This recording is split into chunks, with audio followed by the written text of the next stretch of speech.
season the way that they did, to advance in the playoffs the way that they have done. We knew we were going to be in for a battle, and just so proud of our team, proud of their resiliency and the character that they showed, and being able to fight through some adversity and overcome some difficult situations, and get a great win. So Tom, you got a converted offensive lineman who you call on for the play of the year for you. Just take me through that thought process, calling Anthony's name. Well, yeah, Anthony. I think Anthony came in as a linebacker. I think moved to D-line, and then over to fullback. Is like our sixth man on the offensive line, and just does everything. He's one of our best players on special teams, and there's nobody that plays or practices harder. There's nobody that playing for John Carroll means more to than Anthony, and guys like that. You can count on. Those are the guys whose hands you want the ball in at the end of games, and just so proud of him, and so proud of our whole group for the way they responded.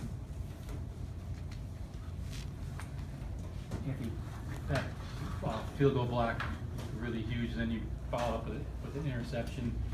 It was a strange game because you guys had a big advantage on yards on them, and they couldn't really do much.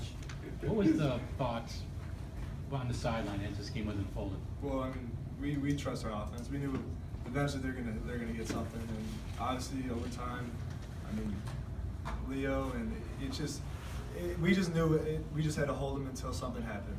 That's what we did, and they're a great offense.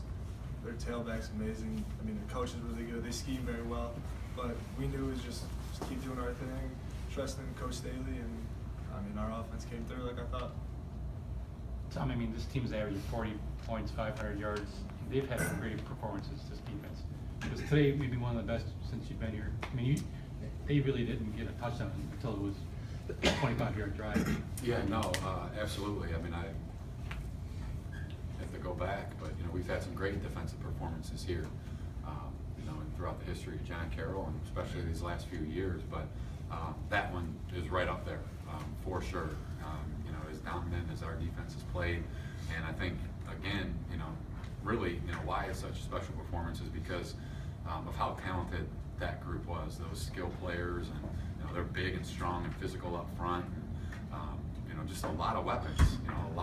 Guys that can, are a threat to go. Every single time they get the ball in their hands, and for our defense to come through the way that they did. Just time after time. We put them in some tough situations offensively. And it's kind of funny. It's almost like they thrive on it. It's almost like they get excited. It's like, all right, we got our backs against the wall. They got a short field, and there's kind of an excitement that group has to go out there and to step up to the challenge. And I think that's what makes them so unique and so special. Is they're just no matter what the situation is, the only thing they worry about is what they can control, and that's the next play. And it's a credit to the coaching staff on the defensive side. It's a credit to our players. Ray, you guys had 9 sacks, but you guys really controlled that second overtime with the 3 straight sacks that made them kick the field goal.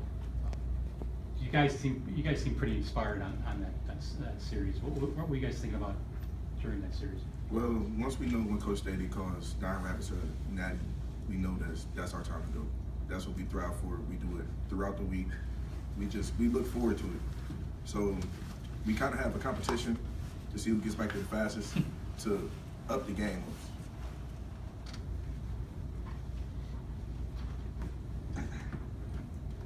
Hey Tom, you guys got to go to Whitewater now. Just thoughts on that challenge. You guys have been on the road before, obviously winning that Mount Union. Does doing that give you the confidence you can win anywhere in the country? Well, I think again, and we've talked about this, Mark, is just what our opening game meant to us. Going up and playing Wisconsin Oshkosh, having that experience and going against that caliber of opponent at the beginning of the year. I still hold fast to we would not be in the situation we are now. We would not have had the season. We would not be in this position had we had not gone and played that team. There's no way in the world that we would have been as prepared as we are now. And I think that is going to give us some confidence, is that we have made that trip to Wisconsin, and we've played a great team up there, and we kind of have a feeling, a feel for, what that's going to be all about. And I think that, our guys are going to be ready, and they're going to be excited for the trip and for the challenge. You personally went to the last overtime game in John Carroll playoff history, I believe. Is that right? I think on the East, in New York. I can't remember. Yeah, it was Bridgeport? Rockport State. Rockport? Yeah, and Rochester, University of Rochester. What's that feeling like as a quarterback, and what's that feeling like today when you're on the sideline? I guess it's a little bit different, when you're out there playing, and I guess it's just it's very similar in a lot of ways, but different in a lot of ways as well.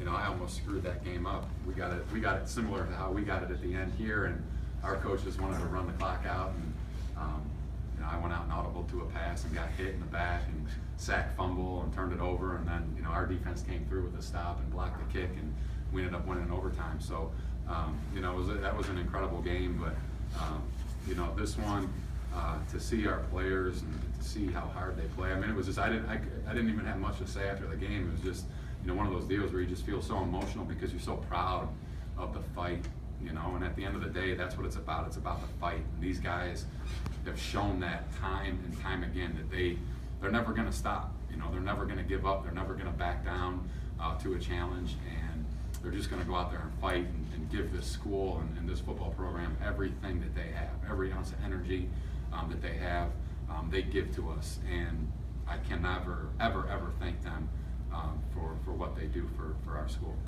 Anthony has 4 picks. Nico follows a ball that gets picked for a pick 6, but they come back and they do it when it matters.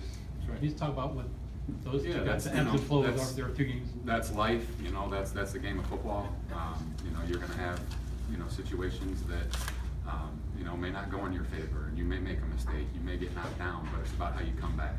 And like I said, this group, they always come back, they always get up, and never for 1 second did we lose faith in either one of those guys or in anybody on our team. It's just you saw him just airing it out and throwing it the entire game. I think we threw it 45 times, but we got so much faith in Anthony, and his ability to persevere and his ability to overcome. And Nico's been as competitive of a player as we've had in our program, and if anything, that first play of the game was only going to motivate him and make him play even better going forward. So there's never any hesitation or never any worry with either of those guys. But again, it's not easy to do. It's not easy to do. To come back from something like that, or to have some things go against you early. It's not easy to come back and finish the way that they finished, and I'm just so proud of our group.